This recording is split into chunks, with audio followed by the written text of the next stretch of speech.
Chers sujets du Royaume de France, chers amis chevaliers, bienvenue sur la chaîne de l'aventurier catholique. On remet les polaires aujourd'hui. Hier c'était le printemps, avant-hier c'était encore plus le printemps et ce soir on se demande si on va pas rallumer le feu dans le poêle.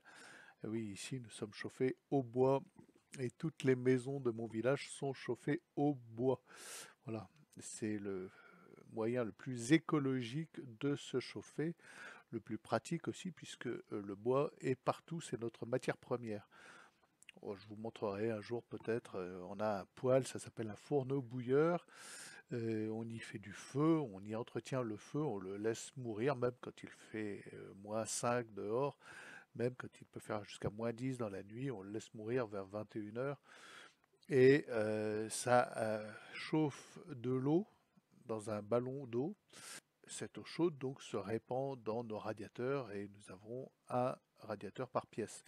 Voilà, ça monte à l'étage par un système de thermosiphon, c'est génial.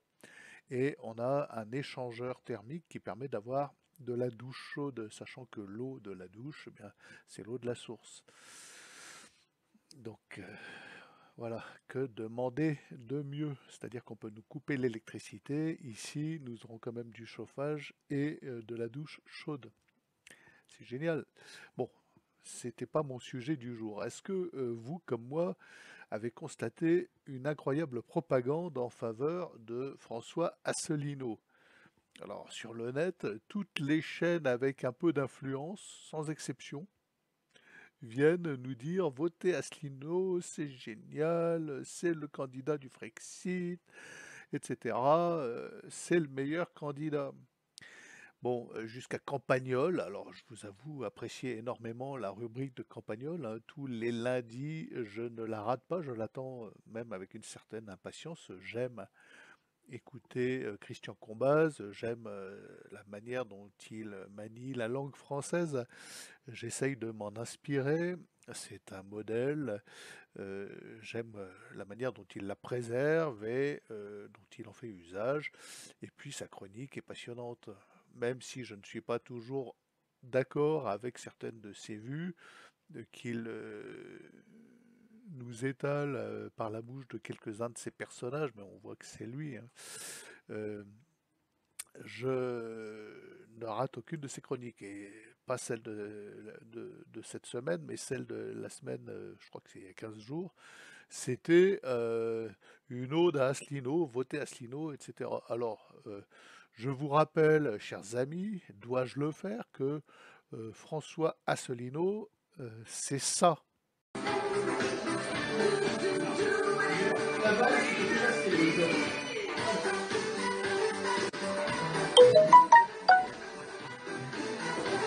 Sous l'œil bienveillant du général de Gaulle.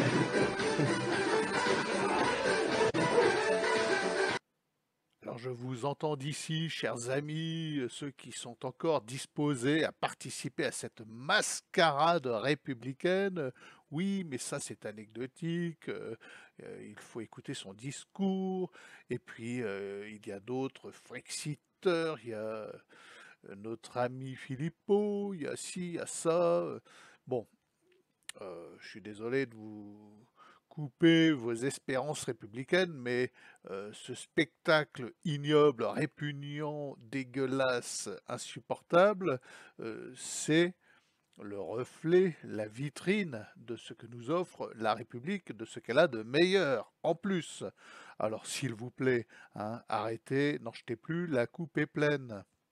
Je vous rappelle que ce système auquel vous pourriez être tenté de collaborer érige ça au rang de journaliste et enferme dans une prison sordide celui qui tente de dire des vérités. Donc les amis, vous savez pour qui vous votez. Bon, hier ou avant-hier, je ne sais plus, je vous faisais un petit montage avec l'inénarrable Yuval Harari, on y voyait Monsieur Schwab, Monsieur Macron. Alors moi, il y a quelque chose qui me surprend, les amis, qui m'étonne, c'est que personne ne s'aperçoive que le programme de Davos est un programme nazi. C'est même la fine fleur du nazisme. Même les nazis en auraient rêvé. Moi, je suis surpris que personne ne s'en étonne, ne s'en offusque, ne s'en rende compte, tout simplement. Et le plus amusant, enfin, amusant, c'est pathétique, ce programme, c'est ce à quoi adhèrent tous nos bons antifascistes.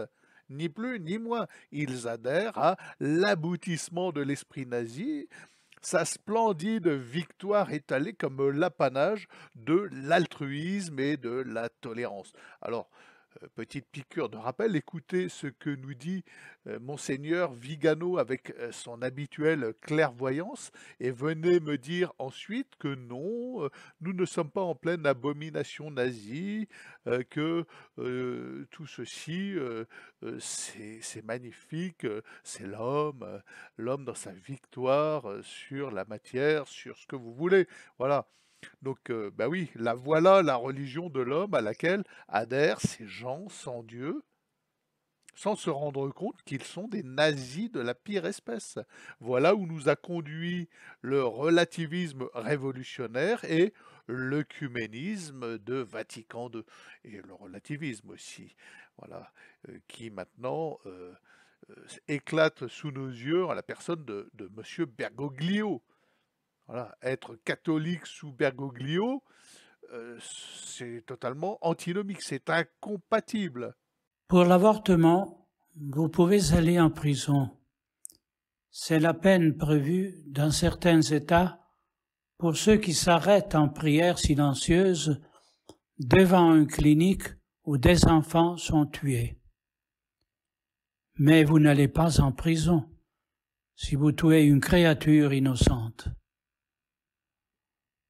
Pour l'avortement, on peut être discriminé. C'est la stigmatisation sociale qui pèse sur ceux qui se soucient de la vie de l'enfant tué dans le sein maternel. Considéré comme un amas de cellules jusqu'à ce qu'il soit sur le point de naître. Et pour certains meurtriers dans le gouvernement, même après sa naissance. Ils n'appellent pas cela avortement. Ils l'appellent santé reproductive, interruption de grossesse. C'est l'obligation imposée par le politiquement correct avec la novlangue orwellienne. Et ceux qui dissimulent l'horrible crime contre des vies innocentes derrière une expression aseptique sont également en faveur de la mutilation des personnes et même des enfants prépubères, et pour ressembler à ce qu'ils ne sont pas, au moyen d'amputations et de thérapies dévastatrices. Il appelle cela la transition de genre. Ceux qui sont en faveur de l'avortement et de la mutilation des enfants sont également en faveur de l'extermination des malades, des personnes âgées, des démons, des handicapés et de toute personne à tout âge que l'État ou l'individu juge indigne de vivre. Voilà, chers amis, vous comprenez bien qu'il n'y a pas d'autre alternative pour sortir de cette ornière, de cette boue, de cette fange révolutionnaire nazie, qui est nazie dès l'origine, qui est criminelle dès l'origine. Alors certains me diront, oui, mais le national-socialisme aussi... Bon, moi, je fais la part des choses. Ce que certains nomment altruisme aujourd'hui, c'est du nazisme. Et donc pas d'autre solution que le règne social de notre Seigneur Jésus-Christ. Et un roi très chrétien, bien évidemment. Donc j'en appelle au roi, une fois de plus, encore et encore, au roi.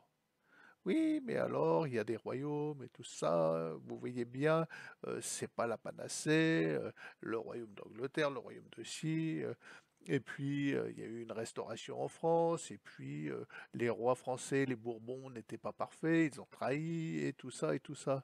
Bon, évidemment, j'en appelle à un roi très chrétien, qui marchera main dans la main avec un pape catholique, pour la promotion de foi catholique, qui est la seule manière de redonner à l'humanité son sens, le sens réel de son existence. C'est pas l'écologie qui va vous donner le sens de votre existence. Au contraire, l'écologie est là pour vous réduire en esclavage au nom de Gaïa. Donc, mes amis, au roi, point final. Sur ce, abonnez-vous, partagez, venez avec moi œuvrer pour le règne social de notre Seigneur. Et puis, bah, je sais pas, à demain peut-être.